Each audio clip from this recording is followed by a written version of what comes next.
السلام عليكم أصدقاء القناة محبي كرة القدم.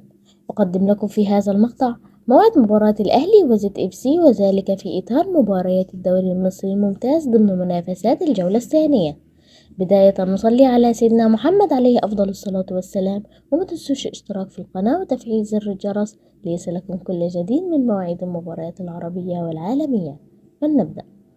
يدخل فريق النادي الأهلي المباراة وهو في المركز الأول برصيد 3 نقاط بفارق الأهداف، بينما يدخل فريق زد اف سي المباراة وهو في المركز الثامن برصيد نقطة واحدة. تقام المباراة يوم الخميس الموافق 7/11/2024. تبدأ المباراة الساعة 8 مساء بتوقيت مصر والسودان وليبيا، وفي تمام الساعة 9 مساء بتوقيت السعودية وفلسطين، وفي تمام الساعة 10 مساء بتوقيت الإمارات وعمان، وفي تمام الساعة 7 مساء بتوقيت تونس والجزائر والمغرب.